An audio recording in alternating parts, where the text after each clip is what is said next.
sur les différentes aides accordées aux entreprises, aux organisations. Donc, évidemment, on va commencer par les subventions. Donc, on va commencer par la subvention d'exploitation. Qu'est-ce qu'une subvention d'exploitation? C'est une aide destinée à compenser soit une insuffisance de produits, soit une charge d'exploitation, soit un déséquilibre purement conjonctuel. Les fondements du plan comptable 2026, qui a peu bougé, dans son article 512.1, on doit comptabiliser toutes les subventions en produits, soit tout de suite, soit en étalant. On va voir ça.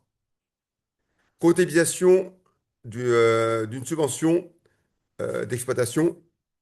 Alors, premièrement, c'est l'octroi. Donc, quelle que soit la forme d'octroi, quand vous recevez le document octroyé, c'est-à-dire qu'on vous accorde, quand vous recevez l'octroi de la mairie, de la région ou autre, le compte à débiter, c'est le compte 4411, subvention à recevoir. Et ici, la subvention d'exploitation se comptabilise dans le compte 741. Donc 741, subvention d'exploitation. Le produit est constaté si le droit est acquis, les conditions sont remplies et le montant est déterminable. Alors, ici, comme notamment lorsque vous recevez une subvention pour l'embauche d'apprentis ou autre, cette subvention est valable sur quelques mois ou plusieurs années. Donc ici, si jamais le produit que vous recevez n'est pas simplement pour l'année N, vous devez respecter également le principe d'indépendance d'exercice. Je vais le noter quand même. Je ne l'ai pas noté, mais ça me paraissait logique, mais je vais quand même le noter juste après, ici. Attention, si la subvention couvre une période à cheval sur 2 années,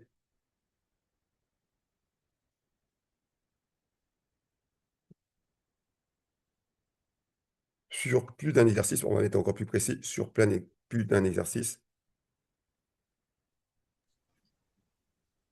il faudra. Monsieur, à ce moment-là, on passe aussi une provision. Comment? On passe aussi pas une provision pour charge constatée d'avance. Non, un produit. Un On va produit. constater. Oui, oui, oui, un produit, excusez-moi. Vous m'avez fait un peu peur, hein. Oui, oui, non, un produit. Il faudra constater un produit constaté d'avance.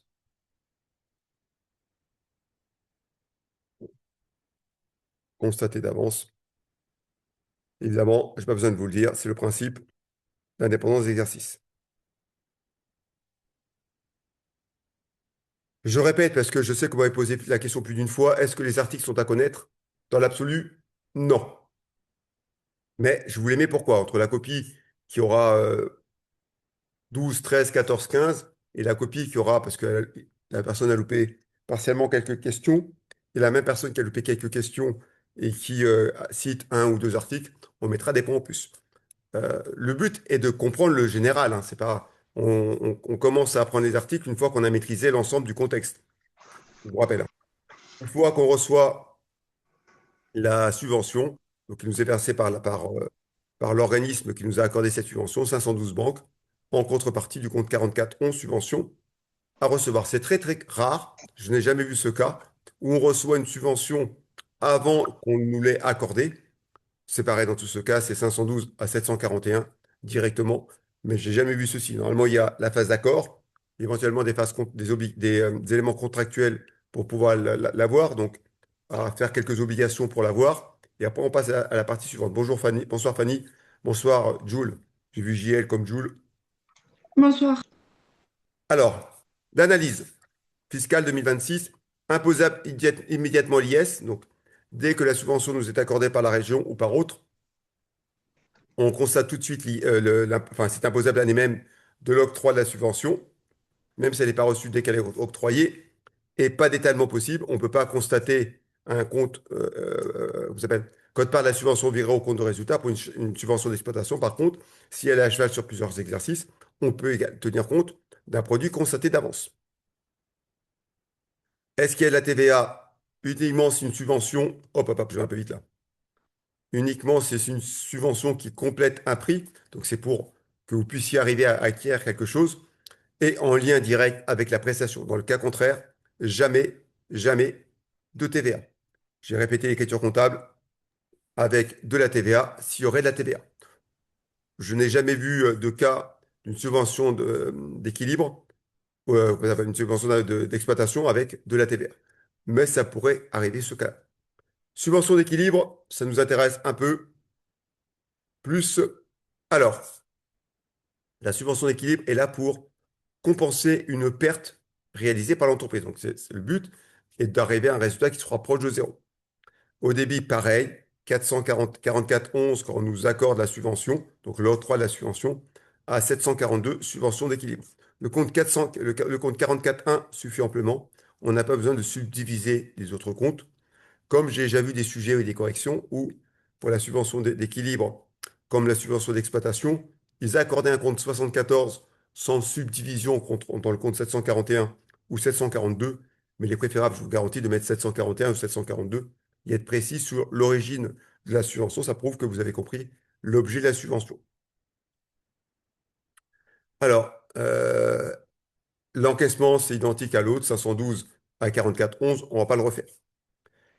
Effet financier, ça augmente le résultat, ça améliore la situation nette, mais ne constitue pas un apport purement juridique vis-à-vis des associés. Ceci, franchement, la subvention d'équilibre, je ne l'ai jamais vu tomber en DCG. Par contre, la suivante, la subvention d'investissement, c'est celle qui tombe le plus souvent et c'est celle qu'on va travailler aujourd'hui essentiellement dans le thème qu'on doit avoir aujourd'hui. Alors, Monsieur, oui, est-ce que n'importe quelle subvention, c'est déductible à l'IS? alors, n'importe quelle subvention qu'on a perçue, Oui, c'est son lien, un lien avec votre activité, oui. par Sauf exemple, oui, la subvention d'équilibre, l'investissement où elle est étalée sur le temps. sauf celle-là. Ah oui, parce que celle-ci, alors les autres, c'est au moment où vous recevez la subvention. La subvention d'investissement, vous devez constater un produit, d'accord, fiscal et comptable, à hauteur des amortissements fiscaux, on va y arriver, ou pour les biens non amortissables, étalables sur 10 ans, ou selon la clause d'inaliénabilité du bien.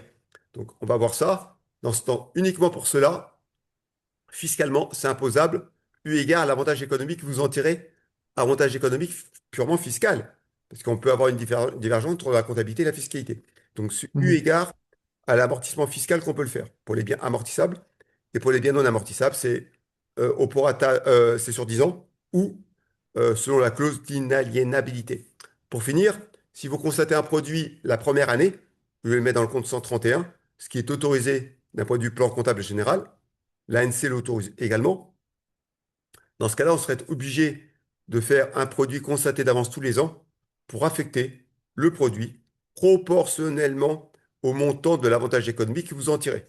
Donc, c'est des calculs qui sont fastidieux pour pas grand-chose et pour être en phase également avec le résultat fiscal. Sinon, vous allez devoir faire tous les ans, si vous ne faites pas ceci, la première année, vous allez devoir faire une déduction extra-comptable pour la quote-part du produit qui n'est pas imposable. Et les autres années, vous allez devoir faire un produit imposable pour la quote-part du produit que vous aurez dû constater. Donc pourquoi se donner tout un travail au niveau de la déclaration 2058A pour déterminer le résultat fiscal alors que comptablement, on peut s'aligner. C'est pour ça que normalement, on s'aligne. Et je n'ai jamais vu aucun sujet de DCG qui vous dise que l'entreprise souhaite comptabiliser en produit la totalité de la subvention d'investissement dès la première année. Faire ceci, ça aurait un impact, c'est augmenter le résultat comptable, superbe, pour distribuer des dividendes. Hormis cet impact qui est aussi une forme d'appauvrissement de la société eu égard à lui aussi du DCG par rapport aux distributions de dividendes et donc la diminution d'autofinancement, c'est complètement stupide. En deux mots, ceux qui font ça sont stupides. Mais on n'est pas stupide. J'ai répondu à votre question intégralement ou pas? Oui, merci. Je vous ai même donné une notion de finance que vous ne m'avez pas demandé. C'est vrai. Alors, étirement ou étalement annuel pour un actif amortissable. Alors, on a une machine qui vaut 40 000, on a une subvention qui vaut 20 000, amortissement linéaire sur 4 ans. Donc, l'amortissement linéaire sera 10 000 tous les ans. Et la cote-part de la subvention, 20 000 divisé par 4, s'il n'y a pas d'étalement. Autre possibilité, autre calcul, et moi je le fais souvent comme ça, autre calcul. C'est important lorsqu'on a un bien avec, comme ça s'appelle, qui est décomposé, donc autre calcul. On détermine le pourcentage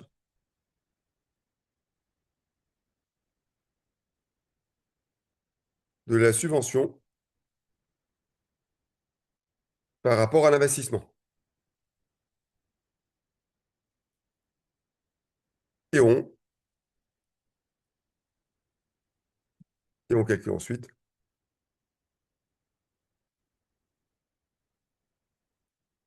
la quote-part de la subvention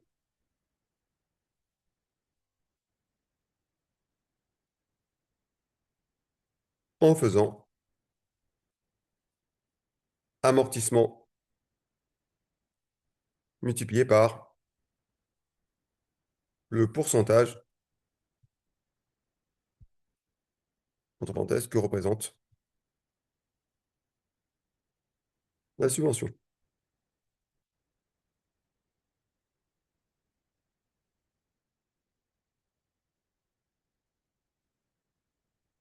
Je vais vous le faire après sur un autre exemple, hein, d'accord? Ne vous inquiétez pas, je vais vous montrer tous les ficelles pour gagner du temps. Et donc l'écriture comptable, c'est 139 subventions inscrites au compte de résultat pour le crédit du compte 747 maintenant. Avant, c'était le compte 777. Donc, je ne sais pas si vous avez vu sur Fishben, alors, je ne sais pas si c'est déjà publié. Moi, j'ai remis à jour quasiment tous les sujets du DCG en UE10, en UE11, en tenant compte des dernières modifications. En UE9, ça va être fait par quelqu'un d'autre. Je n'ai pas le temps de le faire et je dois me reposer un peu. Et j'ai tenu compte de toutes les modifications des comptes et j'ai tenu compte de toutes les nouvelles règles. Donc, comme ça, au moins, vous avez des corrigés qui correspondent à ce qu'on attend pour le DCG ces années-ci. Si amortissement fiscal, on va se baser sur l'amortissement fiscal et non pas l'amortissement comptable. La reprise suit le rythme fiscal. Conséquence, on a une neutralité fiscale à respecter. Si l'actif non amortissable, on étire sur la durée d'inaliénabilité, c'est pendant lequel on va pouvoir tirer un bénéfice de ce bien. À défaut, un dixième par an sans prorata temporis. Je vais faire un petit cas sur Excel tout de suite avec un bien qui va être amortissable et un bien qui va, vous appelle, alors un bien simple, amortissable, décomposé, et après on verra avec la clause d'inaliénabilité ou un bien non amortissable. Alors, la société Alpha. Normalement, vous voyez mon écran Excel, hein, Oui, oui. a reçu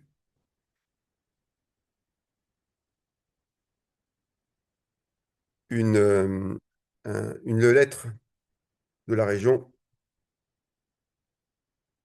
le 1er avril 2025, lui accordant une subvention d'investissement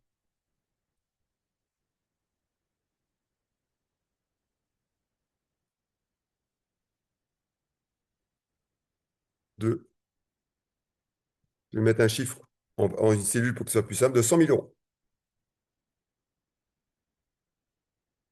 On va mettre ici le séparateur de milliers. Alors, l'entreprise achète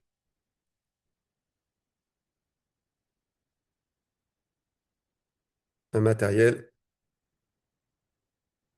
une valeur de 400 000 euros.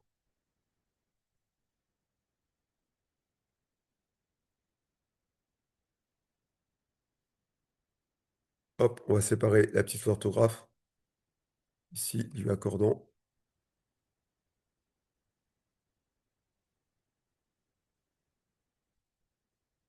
OK. Alors, le matériel est composé.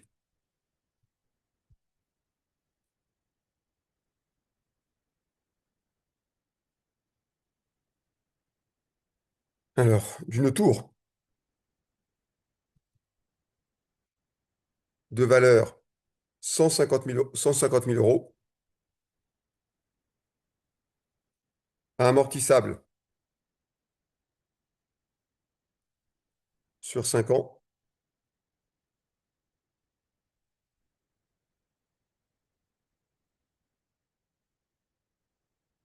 linéaire.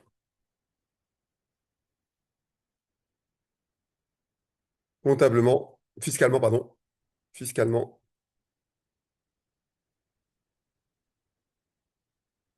4 ans. Évidemment linéaire. On va mettre le séparateur du milieu également ici.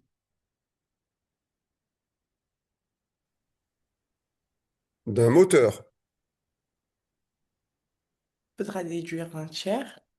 Comment? Pour la tour, il faudra déduire un tiers la première année et réintégrer un quart les années Je vais suivantes. vous montrer, je vais vous montrer. Un tiers, je n'ai pas encore donné la date d'achat en plus. On va voir ça. Un moteur de 200 000, amortissable sur 8 ans, linéaire, avec une valeur résiduelle de 50 000 euros. Non, 40 000 euros.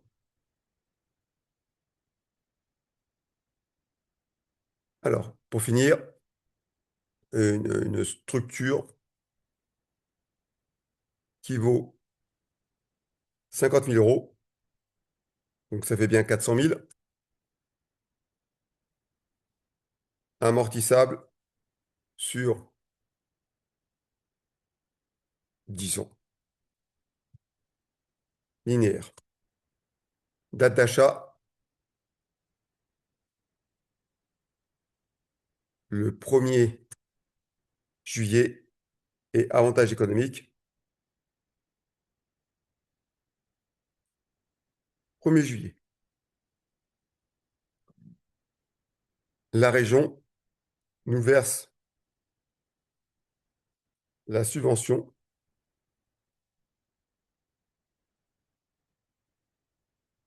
le 1er septembre.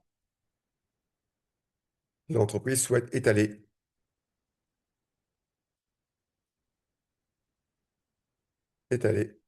la subvention.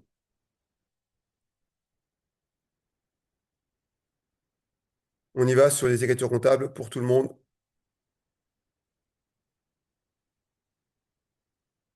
Un petit journal. Pendant que je fais mon journal, je vais vous poser une question. Parmi les 3 composants, combien bénéficient d'un amortissement fiscal? 1, 2, 3 ou 0? Et pourquoi? Et tout sauf la structure. Tout sauf la structure. Pourquoi la tour? Pourquoi la tour? Parce que la durée d'amortissement est différente.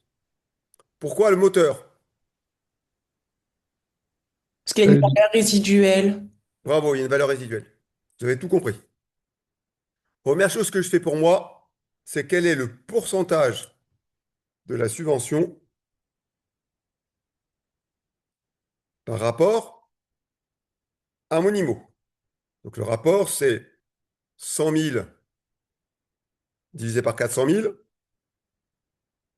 ça fait un quart, qui veut dire 25%.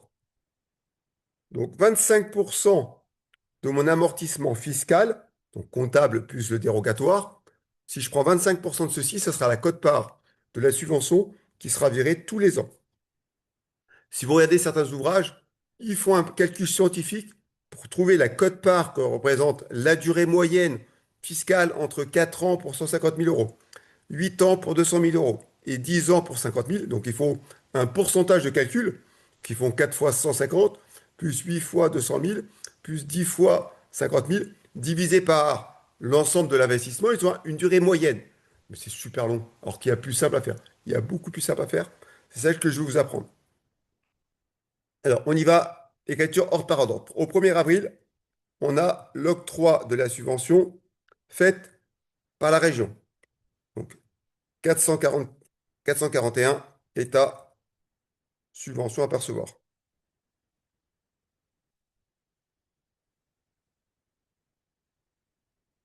Pour le montant de la subvention, 100 000 euros.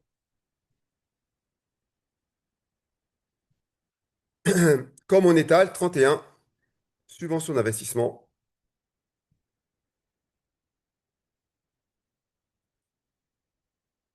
Pour le montant total de la subvention qu'on m'a accordée, 100 000 euros. IVL, octroi de la subvention.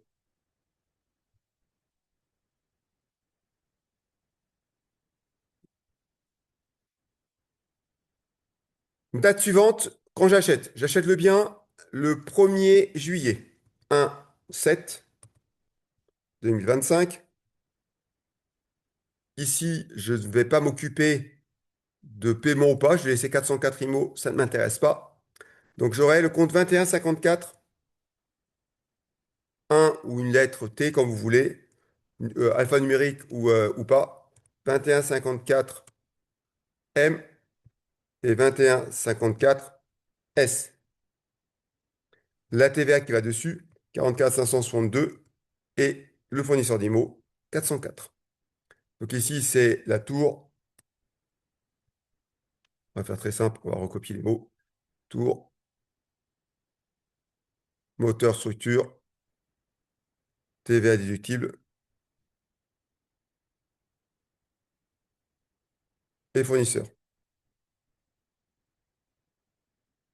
Alors, ma TVA, mon bien, 150 000. Je le tire vers le bas.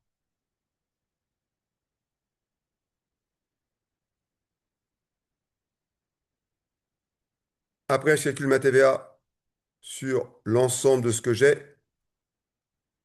Hop, il y a un petit trait qui m'embête ici. Donc ma TVA sur quelque chose qui vaut 400 000, ça fait 80 000 euros. Donc j'ai 80 000 euros de TVA ici. Et j'ai une dette à l'égard de mon fournisseur pour 400 000 euros. 480 000 euros, pardon.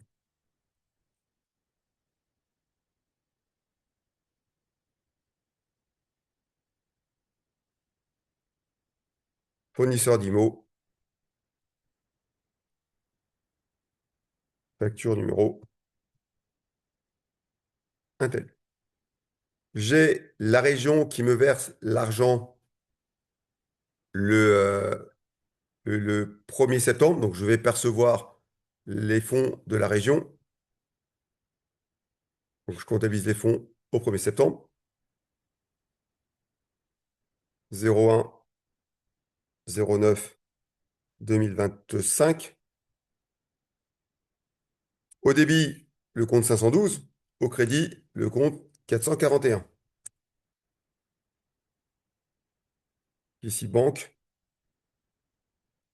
Ici, état, subvention à percevoir. Pour le montant total de ce qui m'était dû, 100 000 euros.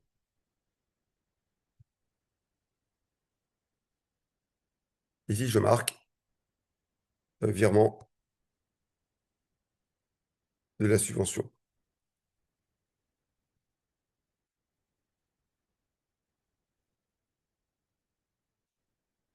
OK. On va maintenant passer aux écritures d'inventaire, donc au 31 décembre. Donc ici, 31 décembre de l'année 2025. Je vais amortir mes biens.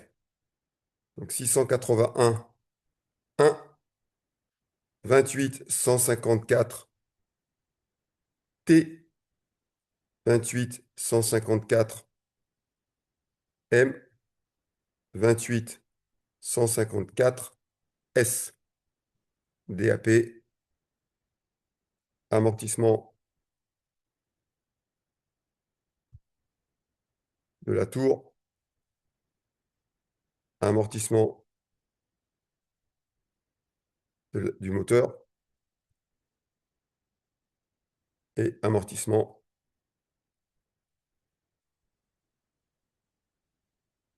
de la structure.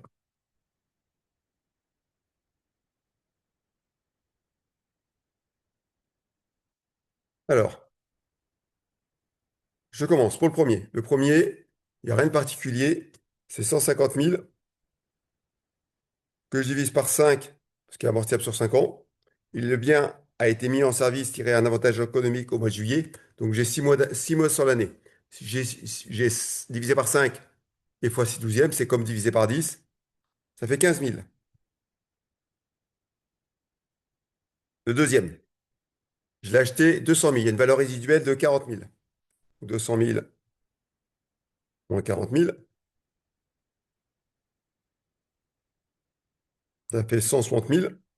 160 000 divisé par 8, ça fait 20 000 fois 6 cinquièmes, 6 douzièmes. 20 000 divisé par 2, 10 000. Je vais vous faire le calcul pour montrer que c'est bon. Mais vous pouvez me faire confiance. J'ai appris à compter. Hop, ça, je vous mets les liens pour comme ça, vous pouvez retrouver si vous voulez par la suite.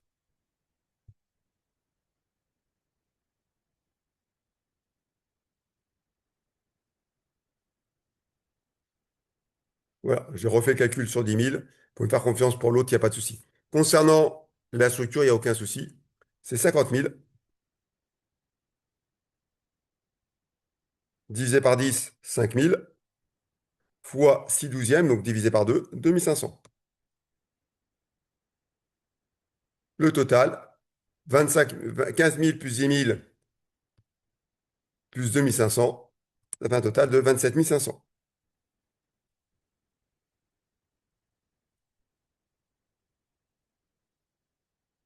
Le calcul rapide est important. Là, je tombe sur les chiffres ronds, je sais que j'ai bon. À l'examen, on est obligé de tomber sur les chiffres ronds. Évidemment, j'ai fait des calculs simples pour nous. Amortissement 2025. Excusez-moi, j'ai mis 26, mais je veux 25. Et on passe au dérogatoire. Dérogatoire, il y en a deux. 31/12/2025. L'amortissement dérogatoire, c'est au débit le compte 68 725 et au crédit 145.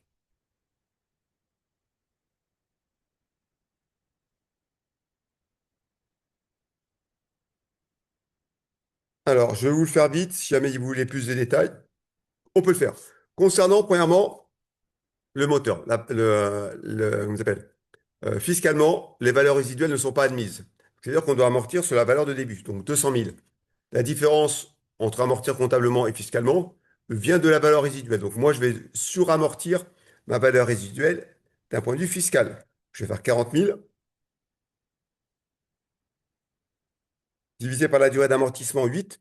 40 000 divisé par 8, ça fait 5 000, fois 6 douzièmes, ça fait 2500.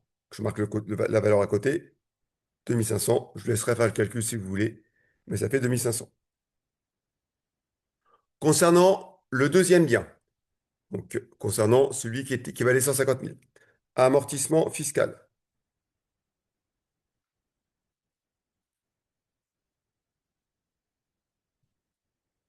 Concernant la tour,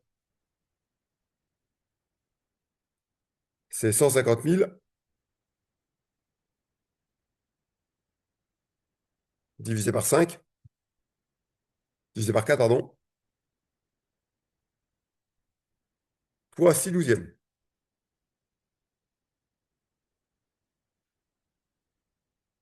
150 000 divisé par 4, ça fait 37 500. 37 500 divisé par fois 6 douzièmes, ça fait 18 750. Je vais quand même faire le calcul pour vous, pour qu'il n'y ait pas de souci. Donc je fais 150 000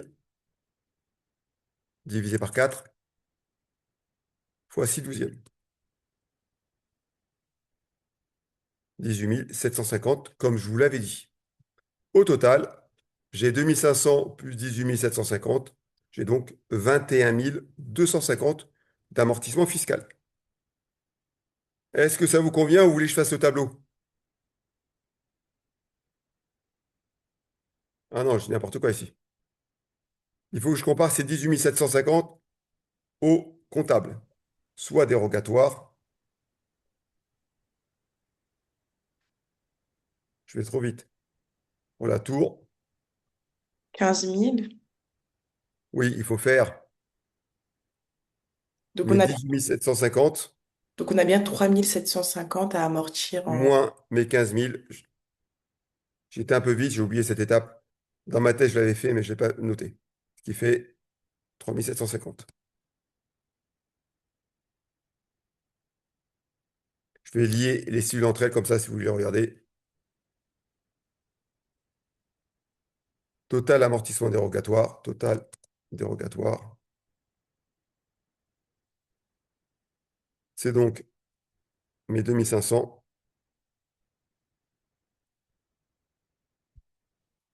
plus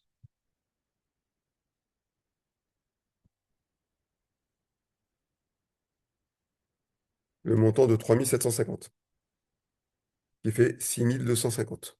Donc ici, je vais lier les cellules, mais ça fait 6250.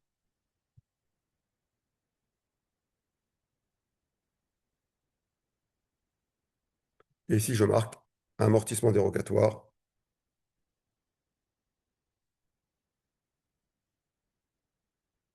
2025. Maintenant, il faut que j'étale ma subvention. Ma subvention va s'étaler proportionnellement au montant de mes amortissements fiscaux. 31/12/2025. Donc, je vais faire 139 à 747. 139, c'est subvention d'investissement virée au résultat. Ici, code-part de la subvention virée au compte de résultat.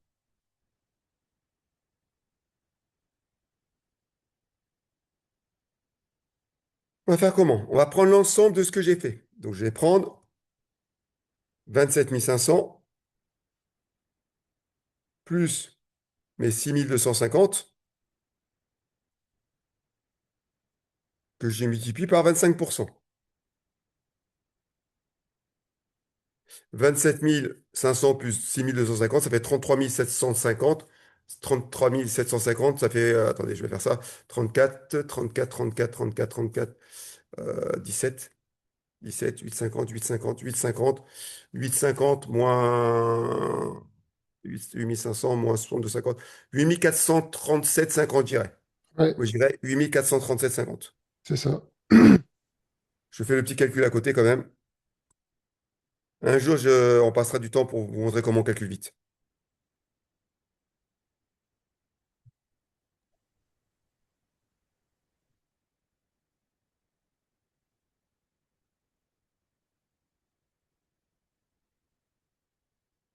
Alors, j'ai vu un message que j'ai pas lu. C'est sur les 25% OK. de... 25%, c'est la part que représente, bonsoir Elsa, c'est la part que représente la subvention par rapport à mon investissement. C'est ce que j'ai marqué là, quand j'ai comparé 100 000 à 400 000. Comme ma subvention représente 25% de mon investissement, le montant, la quote-part de ma subvention qui verra au compte de résultat sera 25% de mon cumul d'amortissement fiscal de l'année. Ça suit le même rythme que l'avantage fiscal que j'en tire, parce que c'est un étalement fiscal. Fiscal et fiscal s'alignent. Est-ce que j'ai répondu à votre question, Elsa?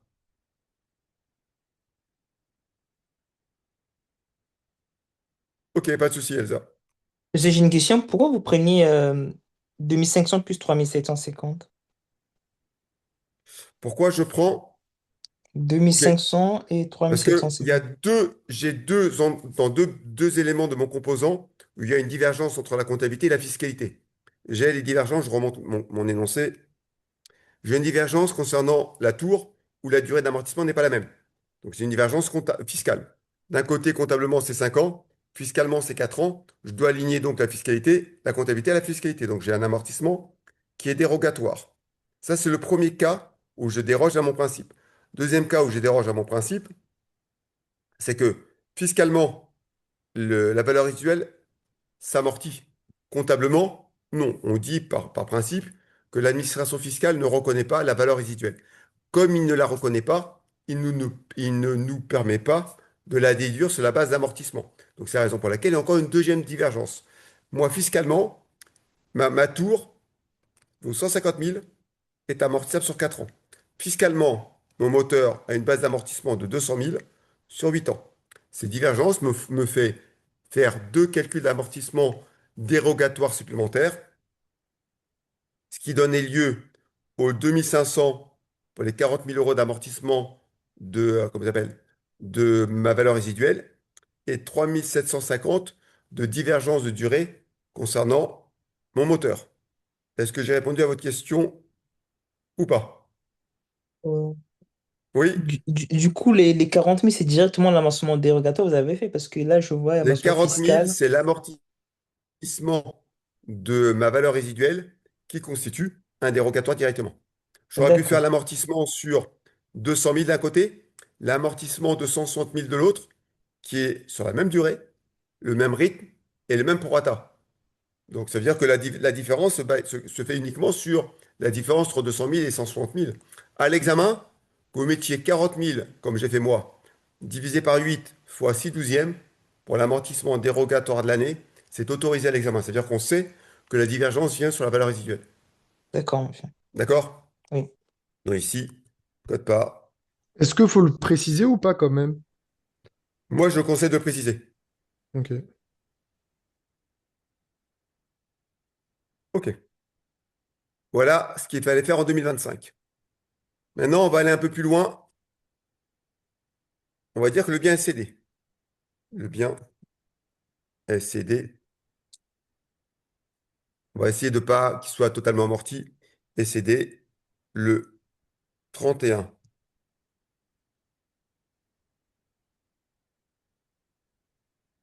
31 mars 2027.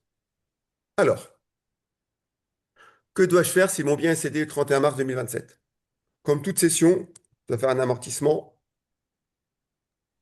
Un amortissement au 3103. jusqu'à la date de cession. Hmm.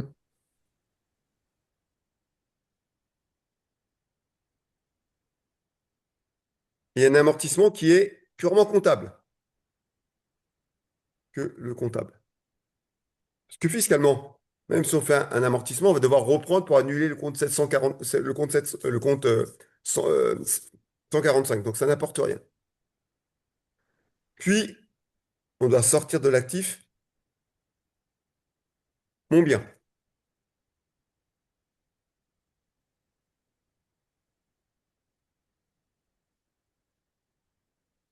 Puis, solder le compte 145. Puis, virer au compte de résultat l'ensemble de la subvention qui n'a pas encore été virée.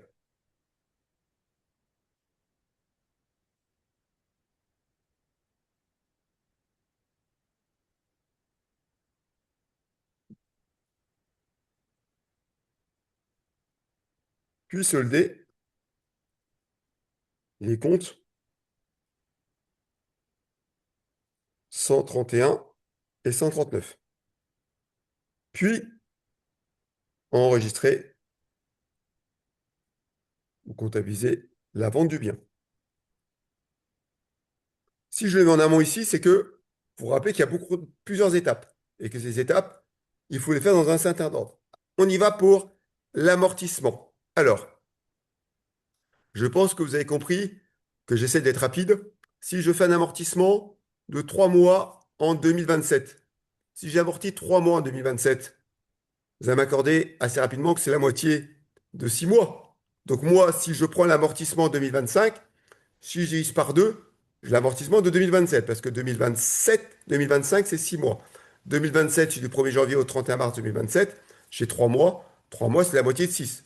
Donc je peux valablement en comptabiliser la moitié de mes 6 mois, je vais faire 3 mois en 2027. Ça vous convient que je fasse en 2 étapes?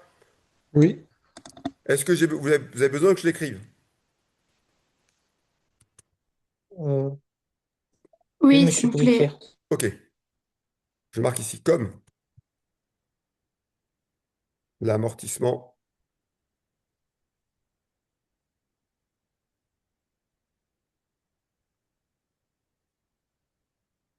2025 et 5 mois et 6 mois.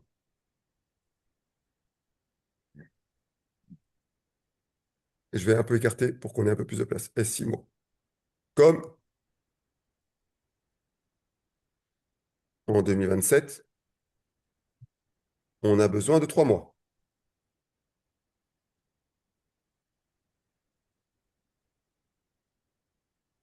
L'amortissement 2027.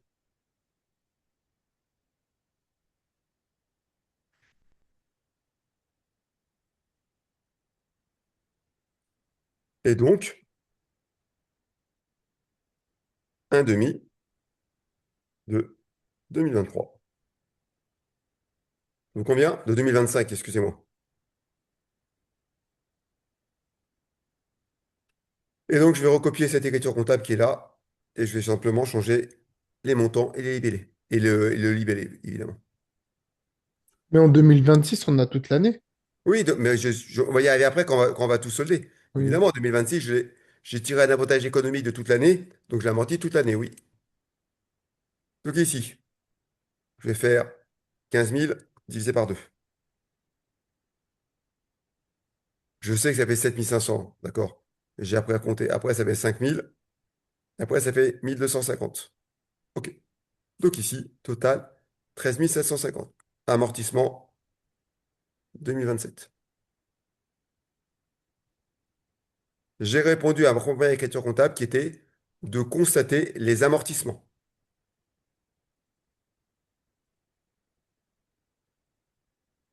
On va faire mes journaux.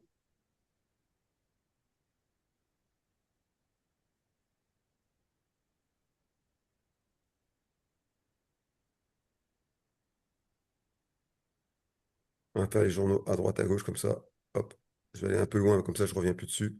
À droite, à gauche. Hop. Par ici.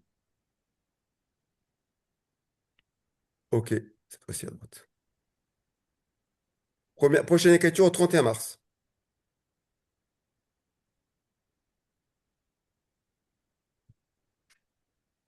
Je sors de l'actif mon bien. Donc au débit, le compte 657, valeur comptable des éléments d'actifs cédés.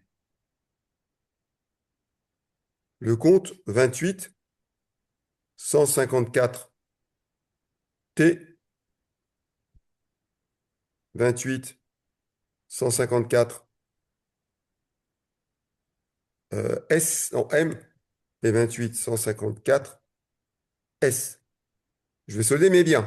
21 54 T, 21 54 M et 21 54 S. Principe du coût historique, mes biens sortent pour la valeur d'origine, c'est-à-dire mes 150 000, mes 200 000 et mes 50 000.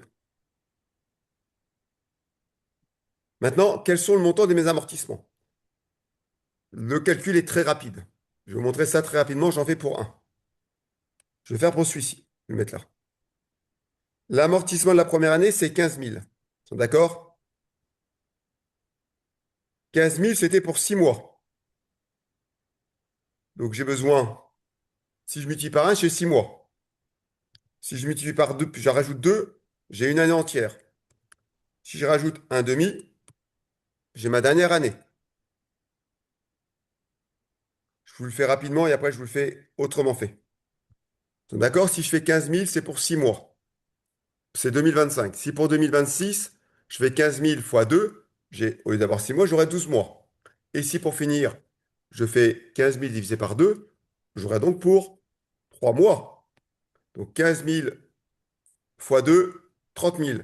30 000 plus 15 000, 45 000, plus 7 500. Moi, je vous dis, ça fait 52 500 ici. On va faire le calcul autrement. Je prends le bien, qui vaut 152 000, que je divise par 5, que je multiplie par, entre parenthèses.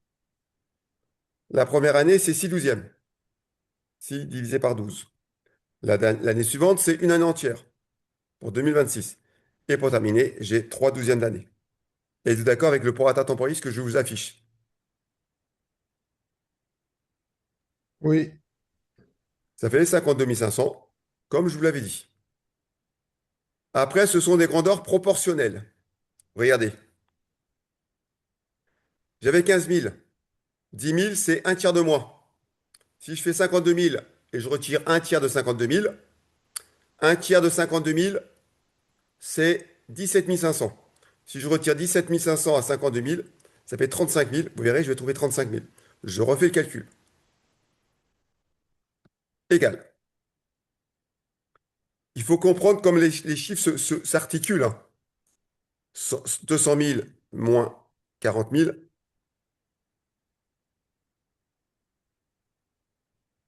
multiplié par, divisé par la durée, 8 ans, multiplié par le prorata temporis de 6 mois sur 12 la première année,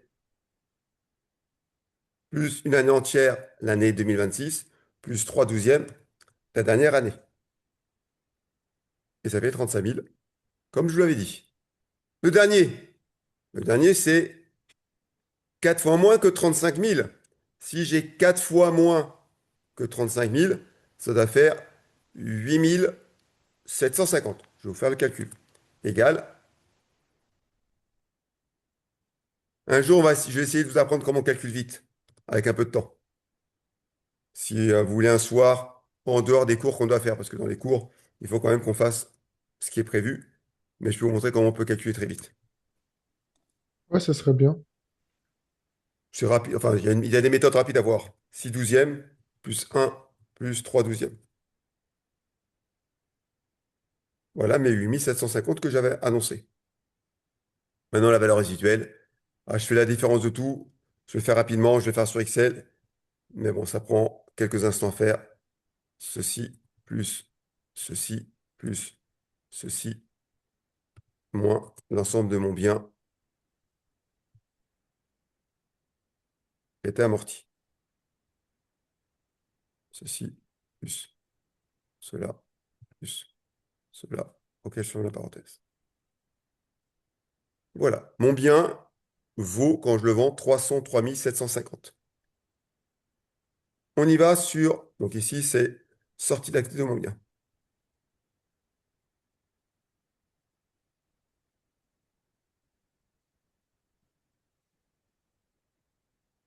Là, je viens de faire la deuxième opération que je vous ai citée.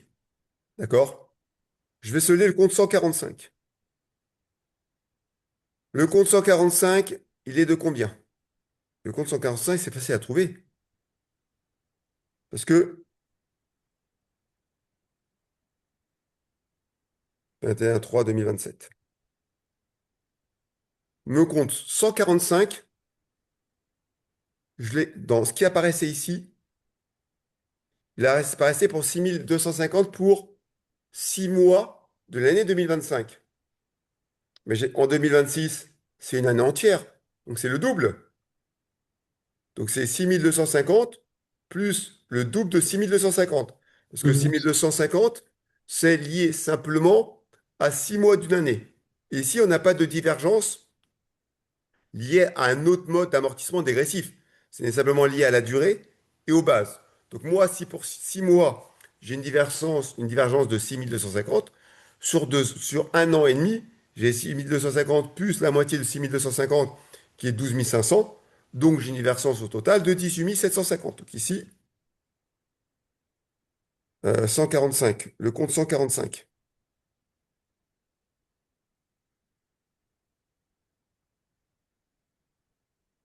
a été crédité en 2025 de mes 6 250. Et donc en 2026, c'est le double, parce que j'ai une année entière.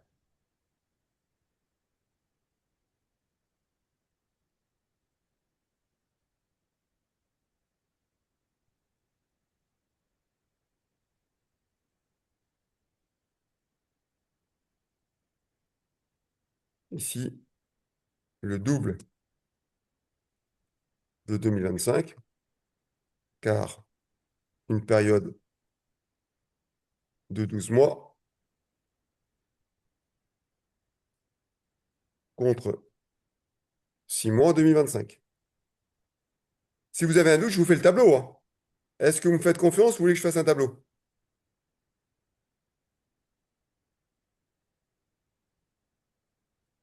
Ok. Merci Lily. Alors, mais par contre, ce que vous pouvez faire, c'est le refaire vous, en posant tous les calculs et vérifier que vous tombez sur le même résultat que moi. Et donc, je vais solder le compte 145 qui était au crédit, donc 145 au débit, pour un montant de 18 250. 750, pardon. Ici, je marque donc amortissement dérogatoire. Et comme j'annule ce compte, je fais une reprise, c'est le compte 78 725. Reprise, amortissement dérogatoire. Pour le même montant. Libellé, reprise de l'amortissement dérogatoire pour solde. Monsieur, Oui, je vous écoute. l'écriture du 31 mars 2027, c'est les compléments complémentaires, non? Amortissement complémentaire, non? La première écriture que j'ai faite? Oui, Oui, c'est amortissement des 3 premiers mois de l'année 2027. ok, d'accord. Ok, merci. De rien. Alors, je lis la question qui m'a été posée. Juste une question, Vous pouvez monsieur. me réexpliquer pourquoi on reprend ce montant? Ellie, c'est ce que je viens de faire, c'est ça que vous voulez et Elsa? C'est bien ça que vous voulez que je vous dise pourquoi je reprends ce montant-là?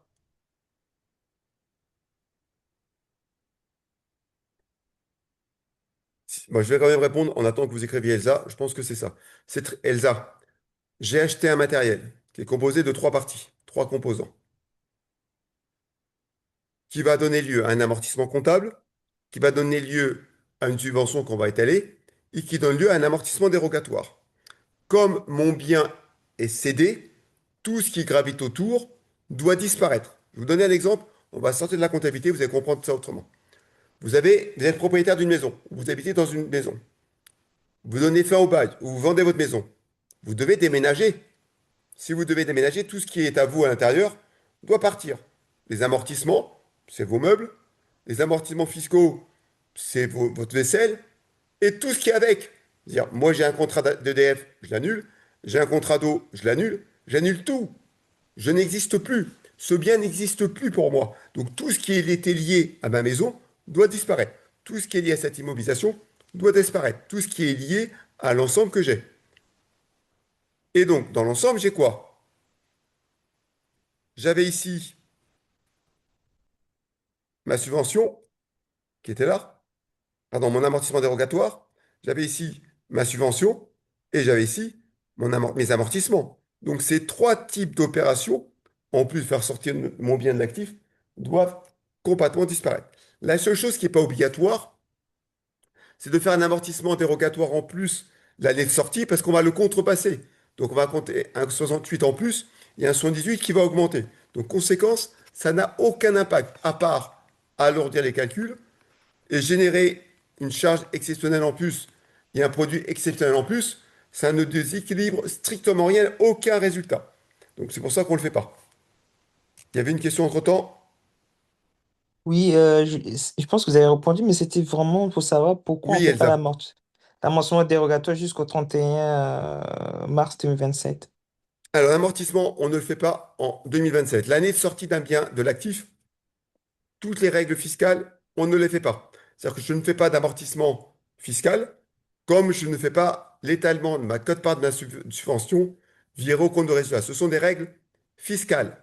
On ne fait que le comptable. Le fiscal, tout ce qui a donné lieu à la fiscalité des années antérieures, doivent être annulés. Les règles fiscales s'arrêtent. D'accord? Tout ce qui a été un rapprochement ou un rapport avec la fiscalité, on les annule. On est censé faire simplement l'aspect comptable, et je veux dire pourquoi? Pour le principe de respect de l'image fidèle, que je suis obligé de le faire. Les opérations comptables, c'est pour respecter l'image fidèle et l'indépendance des exercices en plus pour attacher la perte de valeur de mon bien. Le fiscal, on n'est pas obligé de le faire parce qu'on n'est plus propriétaire du bien à la date de clôture des comptes. Donc, on est obligé de faire que le comptable, que ce qui est légal comptablement parlant, et comme mon bien est cédé, tout ce qui est lié à la fiscalité depuis le début, je dois tout annuler. Bon pour vous ou pas? Oui, monsieur. Ok. Maintenant, il me reste quoi? J'ai fait ceci. J'ai fait amortissement jusqu'à la date de clôture. La sortie d'activité de mon bien. Solder le compte 145. Maintenant, il me reste à virer dans le compte de résultat l'ensemble du compte 747 qui n'a pas été fait. Donc ici, au 31 mars. Je vais prendre un peu plus de temps pour expliquer celui-ci. Donc ça va faire le compte 139 à 747. Alors, montant comptabilisé dans le compte 747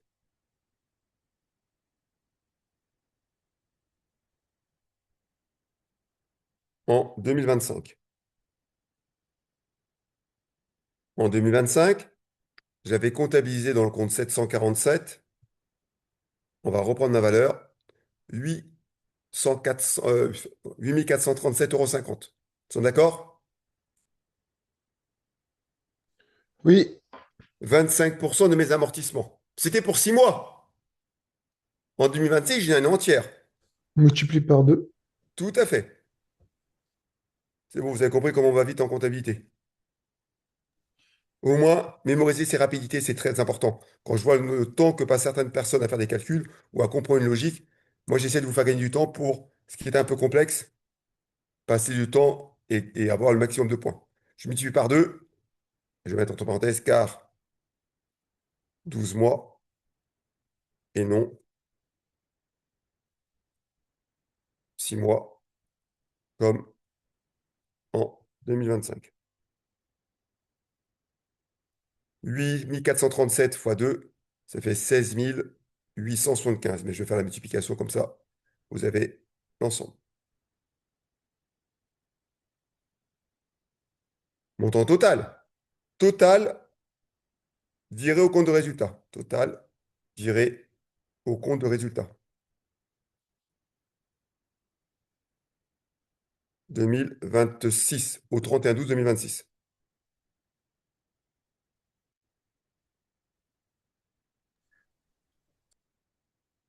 C'est l'ensemble des deux.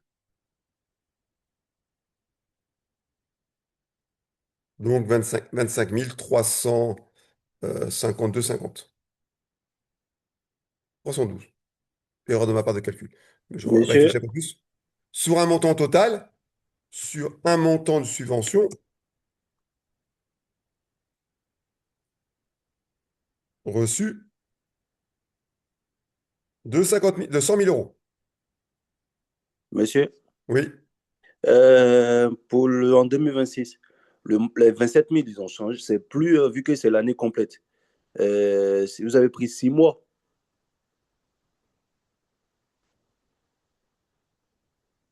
À quel moment vous dites que j'ai pris 6 mois? les 27 000. Parce que vu que vous avez pris les 27 000 dotations aux amortissements de l'année 2025, la somme totale, il y a le prorata dedans, des 6 mois. Les 27 500 qui est là, Oui, c'est 6 mois. exactement. Donc, du coup, en 2026, ça serait une année complète. Je suis entièrement d'accord avec vous. Mais pourquoi vous avez multiplié par 2 les 8 500 et 8 437? Parce que 8437, c'est la quote-part de la subvention qui a été virée au compte de résultat en 2025. Oui, ça, je suis Pour une d'accord durée de avec. 6 mois. Pour une durée Oui. de 6 mois. Donc, du coup, mes 27 000 sont plus bons en 2026. Ça ne serait pas les 27 000. Ou j'aurais le même montant en 2026? Non, en 2026, ça sera 55 000 plus 2260. Ok. Fois 25%. Et ça me donne les. Ok, d'accord. Je Ok. peux faire le tableau si vous voulez, hein. Non, non, non, c'est juste pour comprendre. Ok. Monsieur, Tout vous est... pouvez faire le tableau simu, je pense, hein, parce Je que vais vous moi, faire le j'aurais pas tableau. su. Je vais vous faire le tableau. Ce que je veux vous faire comprendre, si je sais que c'est des grandeurs proportionnelles, des multiples de mois ou des multiples de pourcentages, ça marche. Je termine mon écriture et je vous le fais, d'accord? Je termine ceci, je vous fais le tableau juste après. Reste à virer au compte de résultat mes 100 000 moins ce qui a déjà été viré.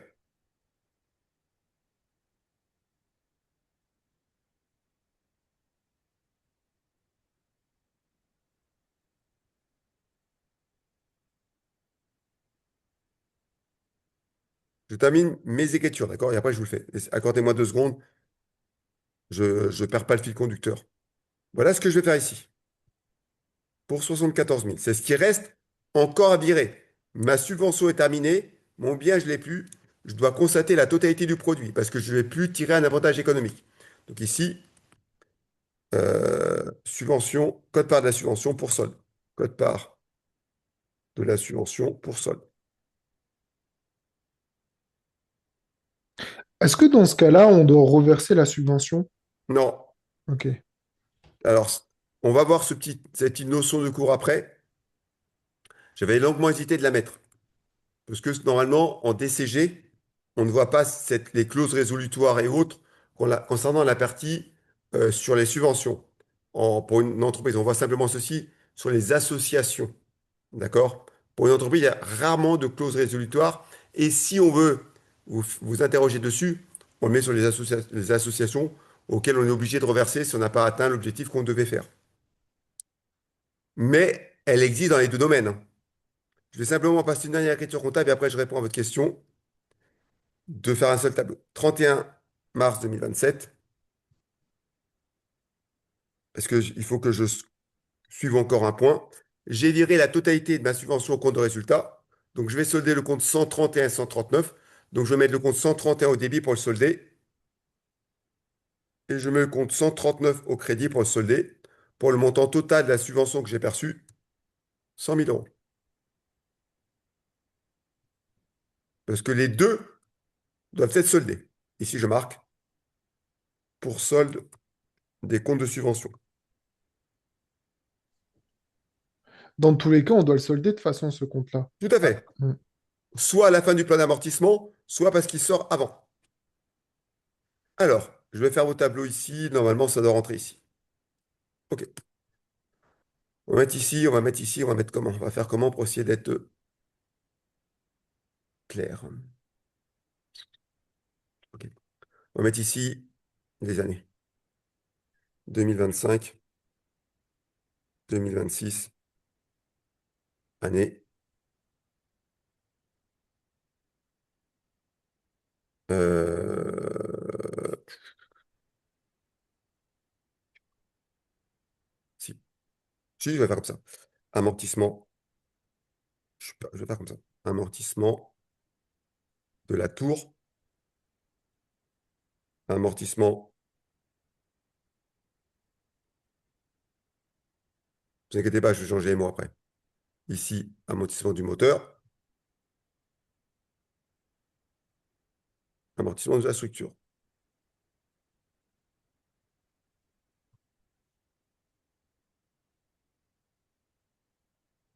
Et je fais ici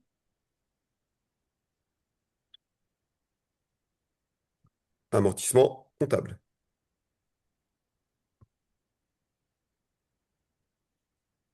J'ai obligé d'imaginer comment je peux vous le concevoir rapidement, d'accord? Pour pas passer trop de temps à le faire, mais je réponds à votre question. Ici, je vais faire ça et je vais faire un petit total. Total.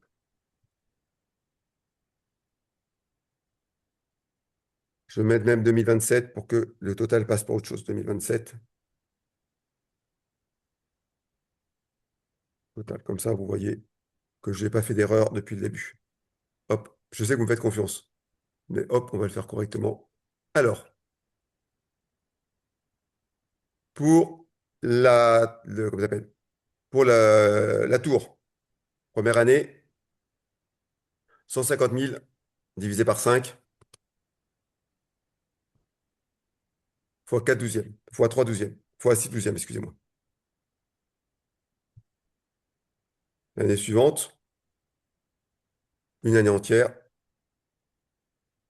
150 000 divisé par 5. L'année suivante, prorata temporis de 3 mois, 150 000 divisé par 5 fois 3 douzièmes. Cumule, je fais la somme, ce qui va être dans mon compte 28 quand je l'ai soldé. 52 500, c'est ce qui apparaît là. D'accord? Hop, je mets un code couleur vite fait, comme ça, vous retrouvez vos petits. Je mets le séparateur de milliers parce que ça m'embrouille de ne pas avoir de séparateur de milliers, désolé. Pour le deuxième, c'est le moteur. On amortit sur la base moins la valeur résiduelle. Donc 200 000 moins 40 000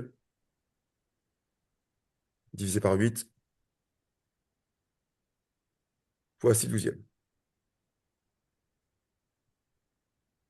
L'année suivante, même principe, alors qu'il n'y a plus de prorata temporis.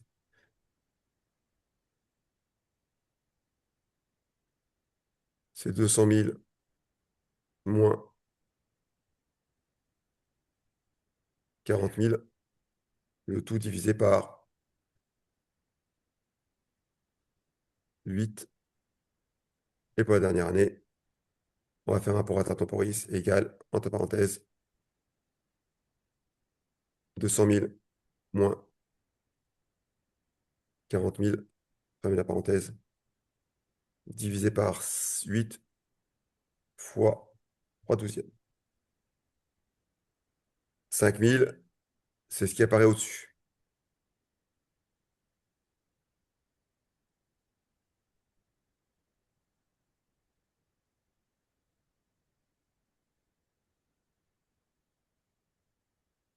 Simplement pour votre gouverne, on va mettre ça en violet.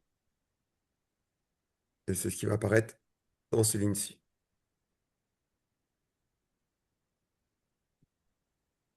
Pour le dernier, même principe. Alors, entre parenthèses,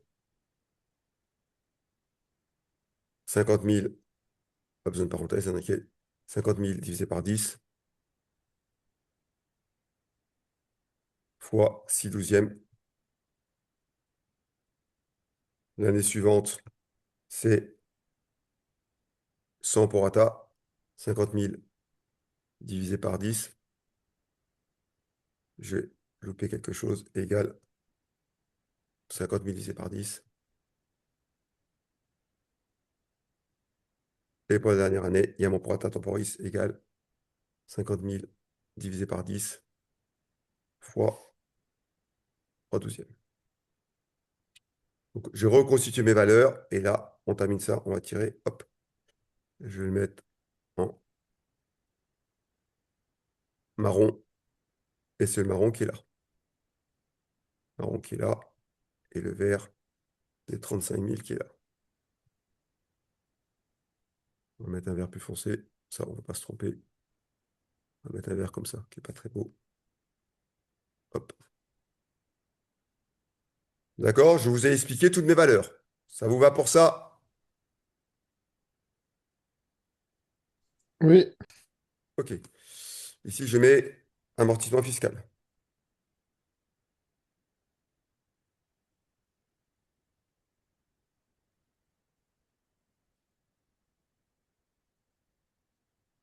On va le fusionner ici et j'encadre tout ceci. Ici, après, je le dérogatoire. Dérogatoire.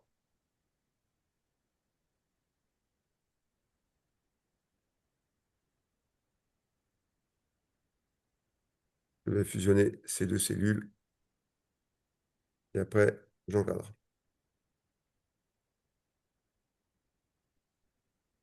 Alors, ne sont concernés que par le dérogatoire. On ne va pas recommencer ce qu'on a vu tout à l'heure. Ce n'est que l'amortissement de la tour et l'amortissement de la machine, du moteur, pardon, égale la tour égale le moteur.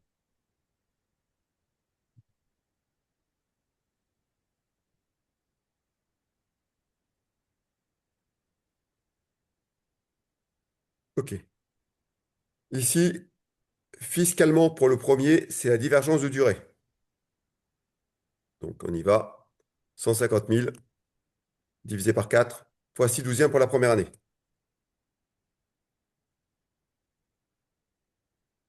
Le deuxième, 150 000 divisé par 4.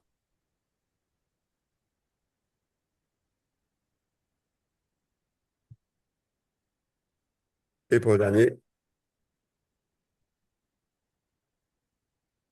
je ne le fais pas dans le dernier, parce que ça ne sert à rien, je vous ai expliqué, ce n'est qu'un simple élément qui n'a pas de valeur. Dérogatoire, c'est la différence entre le comptable et le fiscal. 18 750 moins 15 000. Et je tire vers le bas. Je fais ma somme algébrique égale somme de ce qui est au-dessus.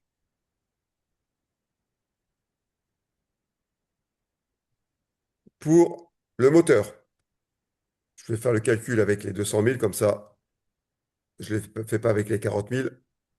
200 000 divisé par 8 fois 6 douzièmes la première année. Et le deuxième, c'est 200 000, pardon, divisé par 8. Je fais les mêmes formules à côté. Hop, je vais tirer vers la droite pour lisser le calcul vers la gauche. Voilà ce que ça fait. Total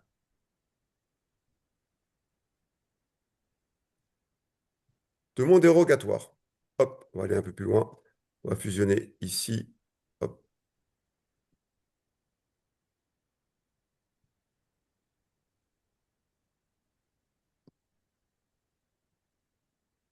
Donc, égale la somme de mes deux montants.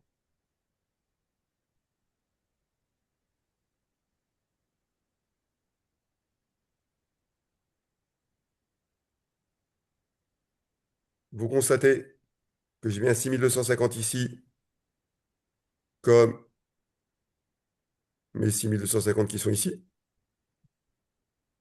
Je vais faire autrement. Je vais mettre du jaune ici. Comme ça, on voit autrement. Et mes 18 750 qui sont là.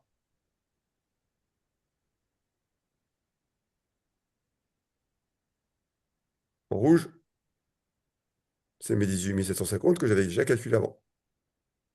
Je vous ai tout reconstitué. Ça vous va?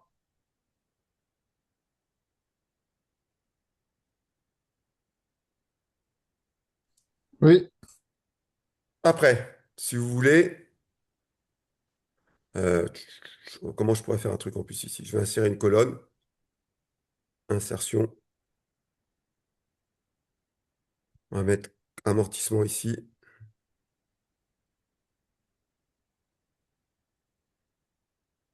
Non. On va mettre ici quote-part de la subvention.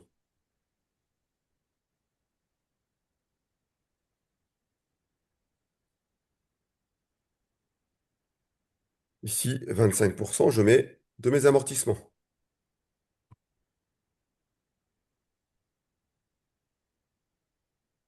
fiscaux. Je ne vais pas faire comme ça. C'est mal fait.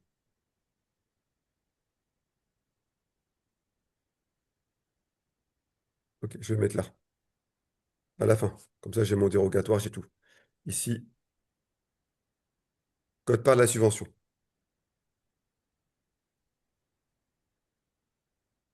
Viré. Quand vous voulez un plus de détails, je vous en donne. Hop, là, je fais comme ça. Hop,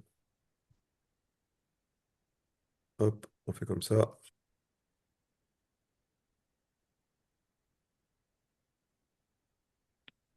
OK.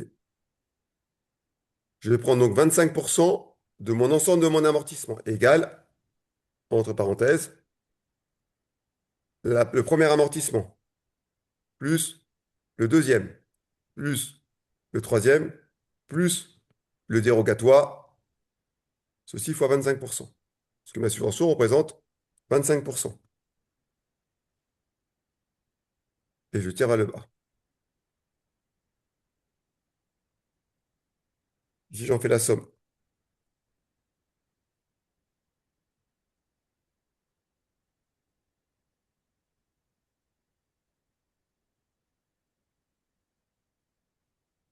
Séparateur du millier. Le 8437 qui est là. C'est le 8437 que j'avais déjà trouvé avant.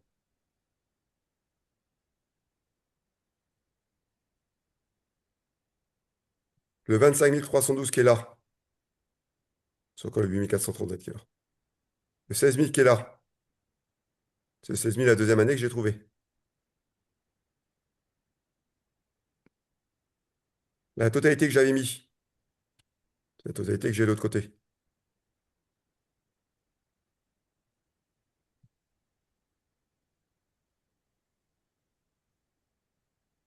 Vous voyez un pour les couleurs. Et le son de 14000 qui est là. Pour le solde. Pour une couleur un peu comme ça. Hop. C'est ce qui me reste à virer ici. Ça vous va? Sur ce que j'ai pu faire comme couleur et comme représentation que vous allez pouvoir retrouver par la suite. Je vous ai tout détaillé. Vous êtes avec moi ou je vous ai perdu? Non, Ben non. non, on est là, monsieur. Oh. Ok, ok. Si vous me laissez tout seul, je vais m'ennuyer, j'ai besoin de réponses. Maintenant, il me reste un élément. Si je reprends, j'ai fait mon amortissement, j'ai fait la sortie d'actifs, j'ai soldé le compte 145, j'ai viré la subvention qui restait à virer dans le compte de résultat, la subvention évidemment, j'ai soldé le compte 131, 139, il ne me reste plus qu'à enregistrer la vente du bien. On va mettre un prix de vente. Je pense que je n'ai pas mis de prix de vente ici. Non, il n'y avait pas de problème. Je ne sais pas où j'avais mis. OK. Au prix de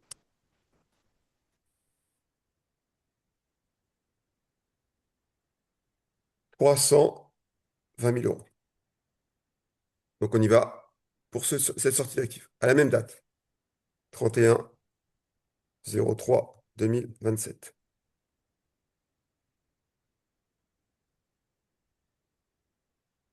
Alors, l'encaissement ne m'intéresse pas. 462, créances sur cession d'immobilisation. 757, prix de cession des éléments d'actifs. Et 44 571. Donc ici, c'est créances sur cession d'immobilisation. Ici, prix de cession des éléments d'actifs. Et ici, TVA collectée.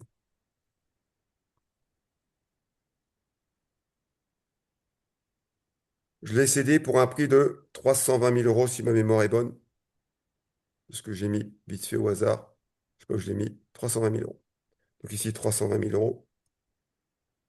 La TVA sur 320 000 euros, c'est 64 000 euros. Et donc le TTC, c'est 384 000 euros.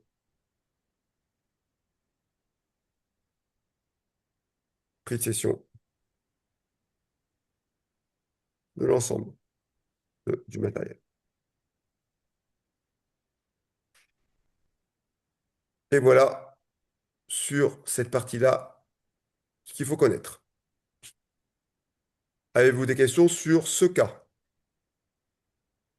Évidemment, j'ai essayé d'aller un peu plus loin que l'objet d'aujourd'hui. L'objet d'aujourd'hui, ne s'arrêtait pas dans la cession d'actifs, ne reprenait pas l'amortissement fiscal. Toute cette partie n'était pas obligatoire que je le traite. Nous, ce qu'on doit voir, c'est le mécanisme.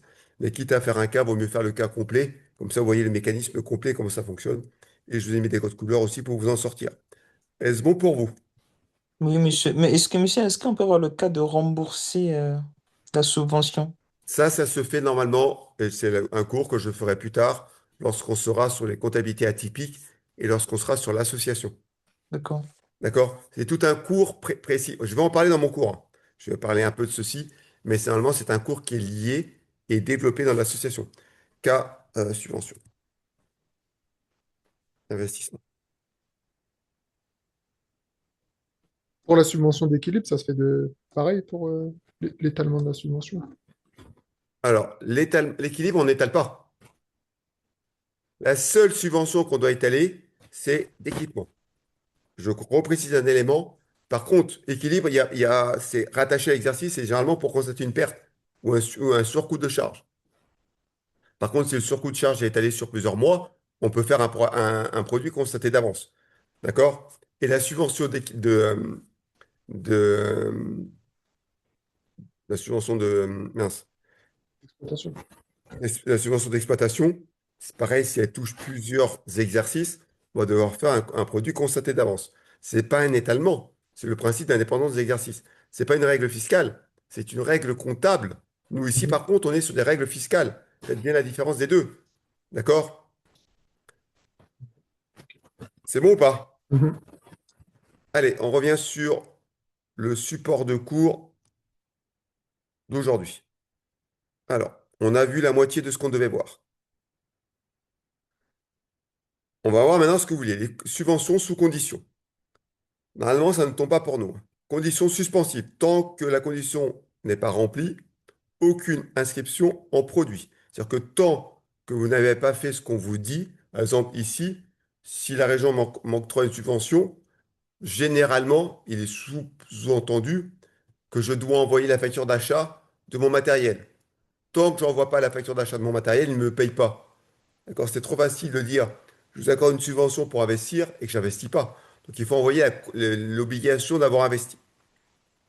Donc nous, on va mettre, quand on reçoit l'argent, on va mettre le compte 441,9, avance sur subvention. D'accord? Et quand l'objet de la subvention a été rempli, quand la condition d'octroi de la subvention a été remplie, dans ce cas-là, 741 ou 131, il est préférable de mettre 131 pour étaler. Voilà comment on comptabilise. Il n'y a pas la phase d'octroi. On passe directement avance sur subvention parce qu'ils ne peuvent pas me l'octroyer, parce qu'il y a une condition. Je vous l'ai mis là, je le redévelopperai quand on sera sur les associations.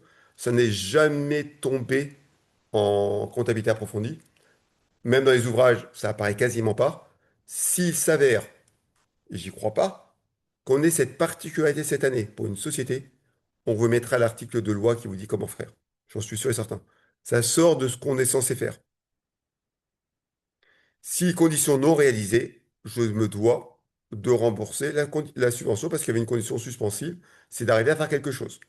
Investir, embaucher du personnel. Il y a un investissement à faire. Si je ne l'ai pas fait, je rembourse. Et je peux rembourser tout ou partie. Parce que, par exemple, si je n'ai embauché que partiellement du personnel, si j'investis partiellement sur une partie de mes investissements que je devais faire, je vais devoir rembourser tout ou partie. Ça, c'est ce qu'on appelle les conditions suspensives. Je ne les maîtrise pas. D'accord? C'est un cas. C'est pas que je ne maîtrise pas le cours. C'est que je ne peux pas savoir ce qui est marqué dans les conditions. Il peut être marqué que tout est remboursé ou une partie. D'accord? On peut être pénalisé de la totalité ou que partiellement. Mais l'écriture reste la même. Condition résolutoire. C'est un produit immédiatement. Si risque de reversement probable, alors, si je risque de reverser une quote-part de la subvention que j'ai reçue, dans ce cas-là, je vais constater un risque. 68,15, 15,18, provision pour risque. D'accord? S'il s'avère que ce risque n'existe pas, car les conditions résolutoires ont été enfin, c'est pas français, qui ont été enfin remplies par ma société, cette condition n'a plus d'exister, cette provision n'a plus d'exister, je la supprime, donc je fais une reprise. J'ai fait ma provision car il y a un risque de rembourser partiellement ou totalement la subvention. Je suis ici dans le principe de prudence, je dois constater la perte probable et donc la possibilité de rembourser tout ou partie de la subvention qui m'a été octroyée. Le reste, avant cette écriture, ne change en rien ce qu'on a vu dans la subvention d'investissement. D'accord? Donc je vais quand même le préciser. Ici, on doit comptabiliser de la même façon que vu dans le précédemment, que vu précédemment,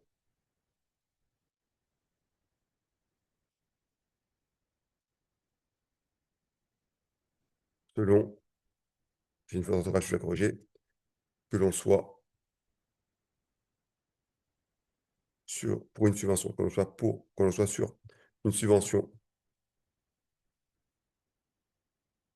d'investissement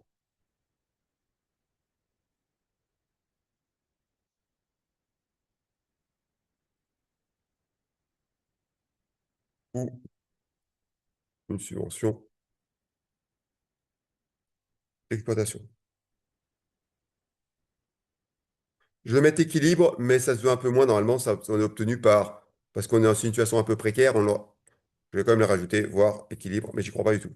J'ai jamais vu un cas dans la vraie vie, dans le monde réel, où il y a une condition suspensive ou résolutoire pour une subvention d'équilibre. Mais je le marque parce que à l'examen, ils peuvent nous inventer n'importe quoi des fois, qui n'est pas logique. Voilà. Voilà tout ce qu'on devait voir sur les subventions. Est-ce que vous pensez réellement que j'ai besoin de vous faire un cas avec une condition résolutoire et faire des calculs pour peu de choses? Vous avez compris.